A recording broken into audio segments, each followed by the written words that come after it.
Good evening.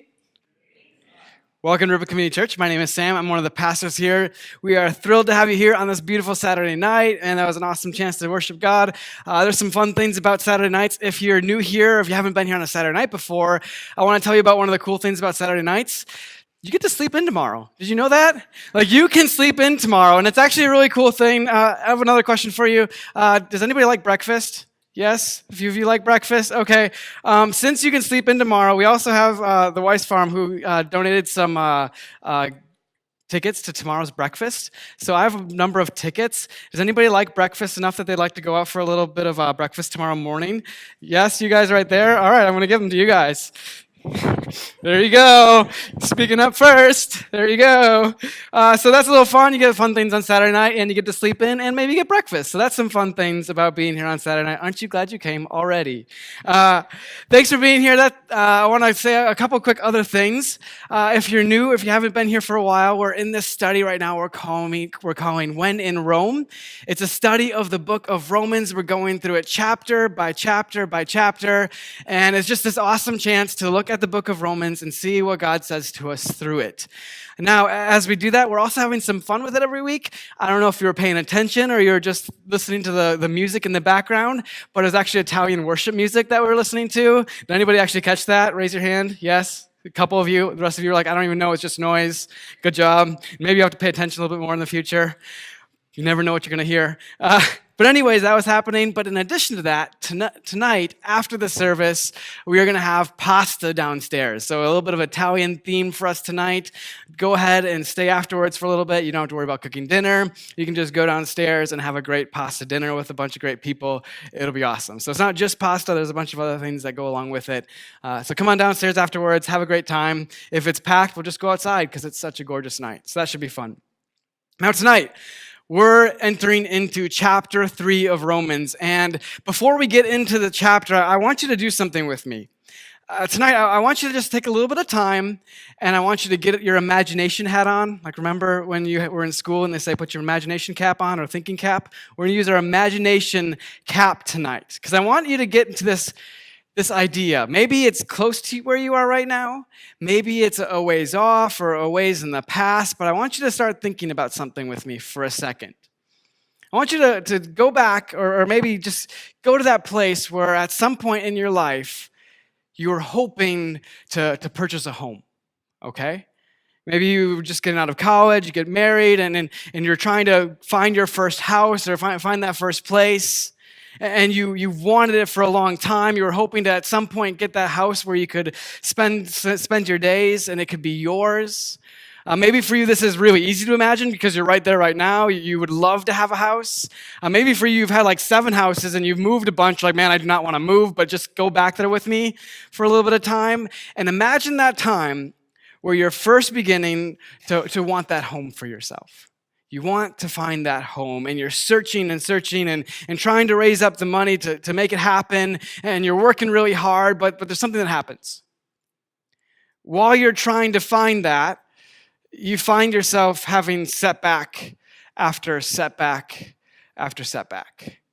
Just things come up, life circumstances, health stuff, and job stuff. You get laid off for a while. And you can't quite get all the circumstances in order to make that initial down payment or to believe that you can make the payment each month. So you're trying to figure out how to do that, and it's just super hard. And you're trying to get there, but it seems like life is just stacked against you. And so there you are, you're wanting that home. If you have one right now, you can imagine how tough it would be not to have it. And so you want that. And it just seems out of reach. Now, as you're thinking about that, imagine sitting in your maybe apartment for an evening, and you're spending some time together, and you're eating dinner, you're wishing maybe it was something different, and all of a sudden you hear a knock on your door. And you go to the apartment door, and you look through the little peephole, and you see some random guy standing out there, and he knocks, and he seems decent enough, like not too scary, so you open the door a little bit. And he talks for a minute with you, says hi, and it says he has something for you guys. And so you invite him in, John trying to be a nice person. And the person says, this guy, he comes in and he says he has something for you. He has a brand new house for you. brand new house. It's beautiful. He shows you some pictures. It's in the best part of town, the most wonderful little street. There's hardly any traffic, and it's close to downtown. It's everything you can imagine. There's a beautiful backyard. It's everything that you could ever hope for in a home for your family, and it's there for you. He's got a house for you. And he says all these awesome things about this house, and then he says, but you know what? There's a catch. And I'm like, oh, I knew there was a catch, right? There's got to be a catch. And then he says this. He says it's free. It's free. Somebody's already paid for it for you. It's just for you to have. Now, sitting here tonight, your first reaction might be, awesome, that's amazing. I can't believe how awesome would that be? But I want to pause you right there, because I don't know if that would be your reaction. I wanted to get you really deep into this person's mindset. Because you've been working hard. You've been working hard for a long time. And you've imagined the day when at some point in your future, you would be able to use your own hard-earned money to hand over that little bit of money to say, this is my home and I paid for it. I worked hard for it. You can imagine what that would feel like, right? So as you're thinking about this and as you're putting yourself in their shoes, you can imagine a few different reactions. One might be, yes, like that would be awesome and super grateful, and you take it and you go ahead and move in. Or maybe on the opposite end, you're offended. How dare you think I need your pity? How dare you think that you can just give me something I haven't worked for? I'm going to work hard for it. I'm going to earn it myself. I'm offended. Or maybe it's somewhere in between. Maybe it's that like kind of middle area, right? Where I think a lot of us are here pretty often where it's this amazing free thing, but we still get our wallet out. We say, I know it's free, but I really just want to pay you something for it. I really want to say that I put some of my own money towards this. This has got to be at least a little bit of money. I want to buy it some way, some shape, some form. Now, as that's in your mind, I want you to know that that's a picture of what chapter 3 is about. I want to get into it a little bit more, but before we get to it, I have one more question for you. I'm wondering, have any of you ever been under the power of something? Like something's got a power over you. For me, I definitely have. I remember this normal thing that would happen. Growing up in high school, I used to run around town here. I was on the cross-country team, and in late August, there was always this thing that happened. You'd be running around town, it'd be a warm day, and the breeze would be just right, and maybe some of you are nodding your heads because you know what I'm going to talk about. But as you're running around town, you'd catch this whiff. I don't know if you know what I'm talking about, but it would be this most amazing, wonderful, blissful scent that would enter your nostrils, and you would be so excited about it. It would be the whiff of cookies. Does anybody know? Cookies, because there used to be this whole thing like the cookie outlet, Rippin' Good Cookies in town, and our money smelled really good back then. It was awesome. Money in Rippin', it was a beautiful smell, right? That's kind of funny. Maybe not. Okay. But it was great, right? You'd be running around and you'd smell these cookies, but they'd also have this negative consequence. Because as you're running around and you're smelling cookies, there's this natural biological thing that happens in you. You immediately become hungry. Like really, really hungry. Your stomach starts to growl, and you're in the middle of a run, like as far away from the way back that you can be. So you got to get back. And then the entire night, all you're thinking about is eating cookies. Like I had this power of the cookie smell. It had this power over me. Like I had to have cookies that night. Now, maybe that's kind of a silly example, and it's kind of funny to think about having that power over you, and that wasn't so bad. I kind of liked wanting to go get cookies later. But I think there are some other things that have this power over us. Like we can't even control it. It just does something to us. We just are hard-pressed to avoid things. I mean, we started with the story of wanting this home, and for a lot of us, maybe debt or finances have a power over us. Or a relationship has a power over us. Or there's these things that we just can't go without. We just sink into them, and we just can't live without them, we think, and they have this power over us. Now, in Romans chapter 3, Paul says we're under the power of something.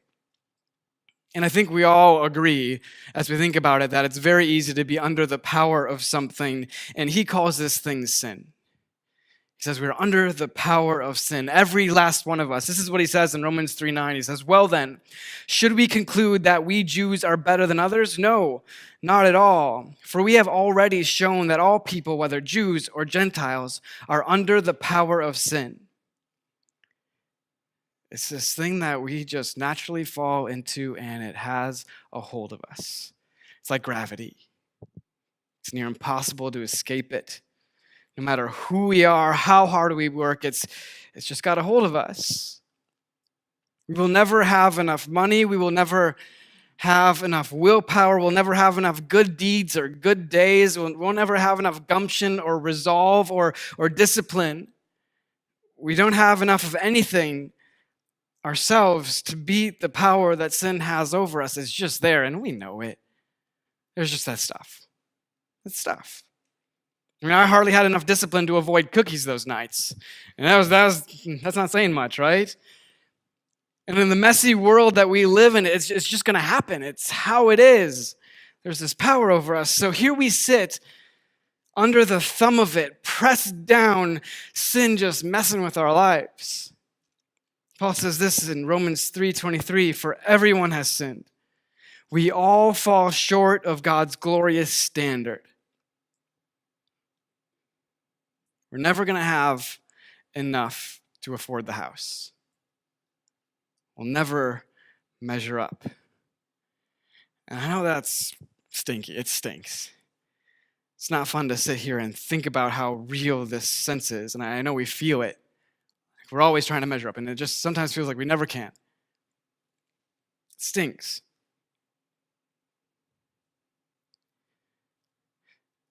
But do you know what the next two words are? He says, for everyone has sinned, we all shall fall short of God's glorious standard. And there's two more words that come next. Yet God. Those are some beautiful words. Those are some amazing words. If you wanted to pick two words and pluck them out of this story and insert them into your story, these are the words to pick. Yet God. I mean, I was headed down a dark road, yet God. I messed everything up in my life, yet God. I was so exhausted, I couldn't take it anymore. I was just beside myself. I couldn't keep up anymore, yet God. We almost didn't make it, yet God. We all fall short of God's glorious standard, yet God. There's a ton of hope in those two words. There's this picture of possibility in those two words, yet God. And then it continues, it says, yet God with undeserved kindness. Some other versions call it grace, but I think calling it undeserved kindness really gives us a better picture of what that grace actually looks like. Undeserved kindness. Yet God with undeserved kindness. There are some things that we just don't deserve, and yet we get them. Have you ever experienced like undeserved kindness? This last weekend, my family and I, we went on a trip up to Marquette, Michigan, and it was so much fun. It was great. We climbed Sugarloaf Mountain. Apparently, my son called it Sugar Buns or something like that. But we made it to the top of it, and that was fun, and we did some fun times on the beach and seen a lighthouse, all kinds of great stuff up there. But one of the highlights of the weekend didn't have anything to do about where we went other than where we stayed at night. So for a couple of nights, we stayed in this place. It was like an Airbnb. So you rent out like an apartment, and the people that rented out have the bottom floor, and they rented out this upstairs 3-bedroom apartment, which was fantastic. It was really clean, really great, all the good stuff. And that was fine, and it's like cheaper than a hotel, so you do it. And it was like everything you could have asked for, and that was exactly what we paid for, right? It was perfect. Except there was more to it. There's more to it. Every morning, and this just blew my mind, every morning this sweet godsend of a woman who lived downstairs decided to bake things and then bring them to us. Every single morning. We didn't pay for that. That was like this undeserved kindness. She brought us potato pancakes the first morning. Not those, but that's the next thing. Or 2 days later, potato pancakes, chocolate souffle. What? And then Madeleines, I think they're called, Madeleines. These are the Madeleines. I took a picture of them every single morning. Like, it was cheaper than a hotel, and she brought us these things. It was the most complete, undeserved kindness that you could ever ask for. It just made our day, like 8:30 every morning, like, all right, this is going to start our day great. I wish that was every day. It'd be awesome. But it was this undeserved kindness, right? Something we have no business expecting. Just goes far beyond it. So unexpected and above what you paid for or earned on your own. Undeserved kindness. So here we are, right? Yet God, with undeserved kindness, what? What does he do? He does this. He declares that we are righteous. He declares that we are righteous. Other translations say he freely makes us right in his sight, and that's exactly correct. God freely makes us righteous, but the word declares, it really gets at something. It gets at something super important. I don't know if you know this or not, but we are like a week and a half away from July 4th. Like it's that close, which blows my mind. July 4th is super soon. And on July 4th, 1776, a number of representatives from the 13 colonies of America signed a document called the Declaration of Independence. Maybe you've heard of it. If you read the document, there's some really interesting things about it. They talk about how they were under the power of this tyrant king. He was doing all of these things that they didn't have access to, that they didn't have the ability to talk about, or they didn't have representation, right? So they didn't have any say in the matter, and they were oppressed by this tyrant king, and they said so. So in defiance of these powers that they were under, with pen and ink, they declared themselves free and independent. A declaration. They declared something. And when they did, it changed things. A declaration, it puts out into the world something that you intend to make good on. A declaration, it puts out into the world something that you intend to make good on. And they did make good on it. I mean, we live in the United States of America, not the colonies of England, right? There's a difference. They made good on it. But think of that. For just a moment, think of that. Think of just how much God will make good on his declaration. Think of how right he is. And he declares that no matter how messy your life is, no matter how much baggage, no matter how many times you feel like I'm not good enough, I've messed up again, I'm so not worthy, no matter where you are in that place, no matter how much control sin has on you, no matter what you've done, you are declared good in God's eyes.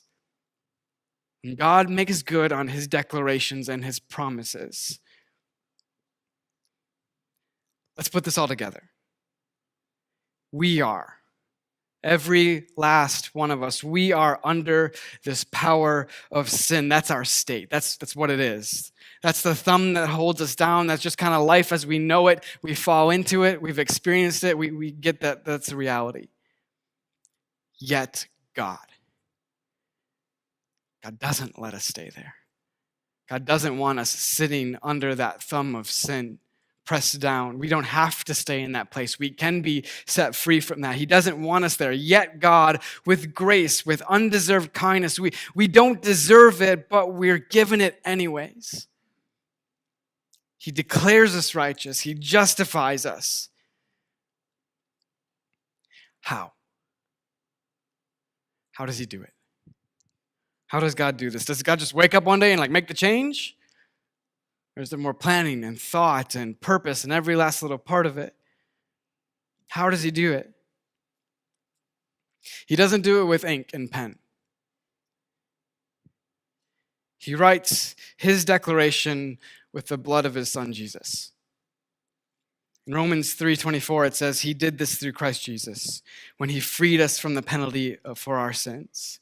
And then in 3:25, he goes on to say, for God presented Jesus as the sacrifice for sin. People are made right with God when they believe that Jesus sacrificed his life, shedding his blood. Inked with blood, because of God's undeserved kindness. We're made right because God was not willing to leave us under the power of sin. And all we have to do is accept it. Just agree with it. And when we do, not only are we forgiven and promised an eternity in God's kingdom, but God also begins through Jesus to unravel all the things that have power over us. But here's the thing, because I know you've probably heard that before. Here's the thing. Let's go back to that story at the beginning. Right, you've got this man who's offering to give you this house for free, and it's a dream home. It's unbelievable. It's hard to actually believe it's true. You can't pay for it. It's an undeserved kindness, a grace, and he's declared you worthy of it, not because he did anything special, but because he chose to. He chose to. Are you offended? Are you offended by it? Are you here tonight and are you still wanting to pay it back? Are you trying to pay for it still, like you can do that someday because you can't, but are you trying to? Or are you willing to accept it, to take it in? And these are the questions. Are we willing to accept it without having done the work for it ourselves? In Romans 3:27, it says, "Can we boast then that we have done anything to be accepted by God? No, because our acquittal is not based on obeying the law. It is based on faith." In my experience, the one thing that can most muddy up our relationship with God and kind of mess with it and distort it is the view that Jesus, what Jesus has done for us, that somehow we can still pay him back for it. That it really isn't a free gift. That it's like this nice thing, but then I kind of got to earn it still. As we think about it like that, that always muddies up and messes with this relationship with God that we have. And I want to warn you, don't let that pride that's there, don't let the need to earn something or an inability to accept this gift free of charge keep you from experiencing what God has for you. Don't let it do that to you. Take it, accept it. I mean, maybe you're here tonight and you've been trying to get ahead. You've been trying to make things happen in your life, to get ahead for once. You've been trying to figure out this life thing, and you hardly ever feel good enough. Like it's just never quite enough. You're just always trying to measure up. You wish things were just a little bit better. Maybe if you just tried a little harder this time, maybe it would work. No, that's not it. It's simple and yet so deeply profound. It's undeserved kindness. It's grace. It's declared by God, justified by God's free choice. Do you accept it? If you do, amazing. Amazing. It's life-altering. It can change everything. But there's only one way that actually happens. There's only one way that it actually begins to change your life here and now. There's only one way that Jesus can begin to then unravel those powers that are have a hold over you. When the founding fathers signed the Declaration of Independence, it didn't stop there. They had to live like it was true.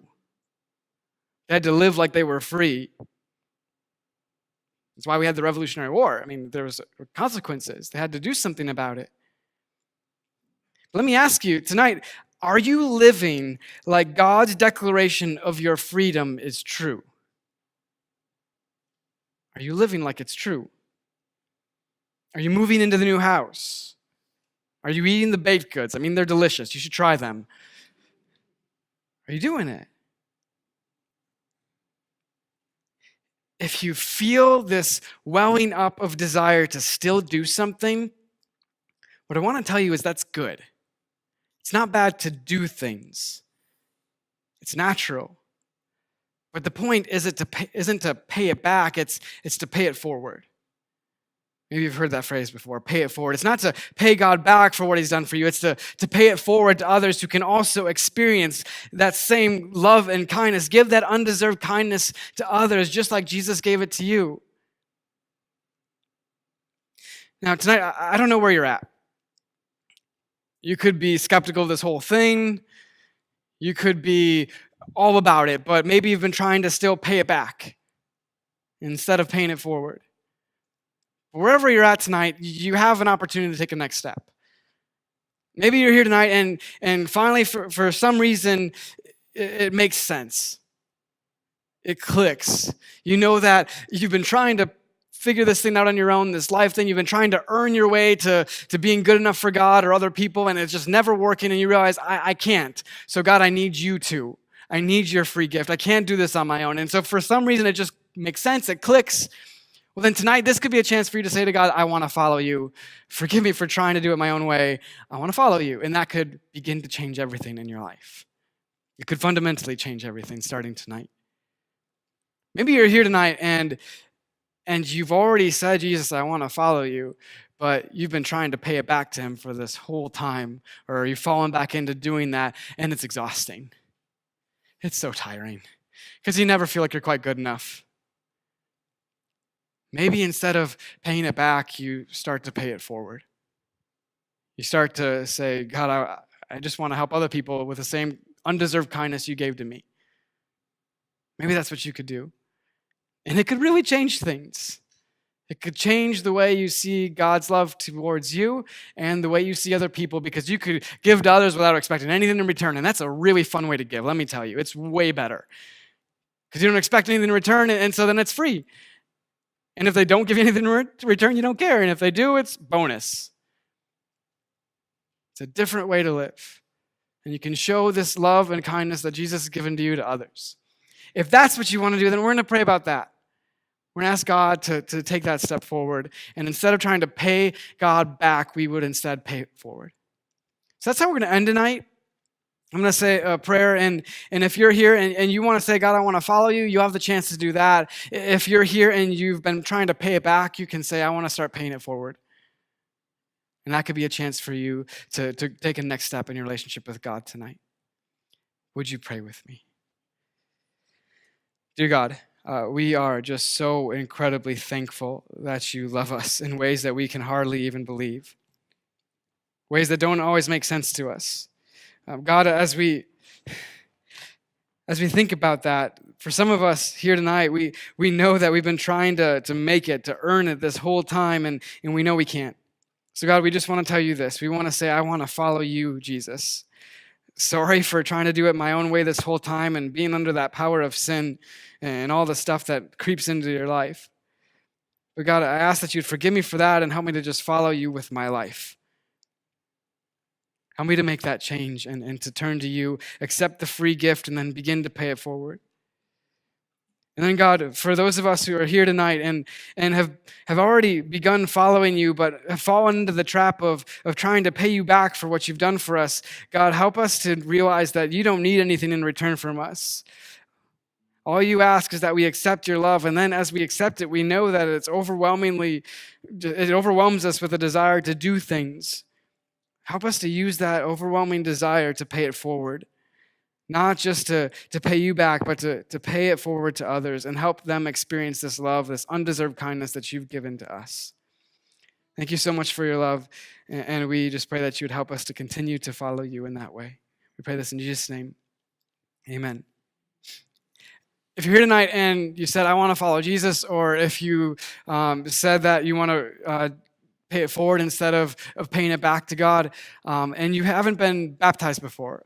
There's something that always happens when you look in the Bible. When someone begins to believe, they decide to get baptized. And later this summer, we're going to be doing that. If you're interested in that at all or just want to ask some questions, it's this really awesome, meaningful chance to follow God and do it in a very public way and just show your faith in God. It's between you and him. If you're interested in that, you can talk to me afterwards. I'd love to talk to you about it. But then in addition to that, at this point, this is a chance.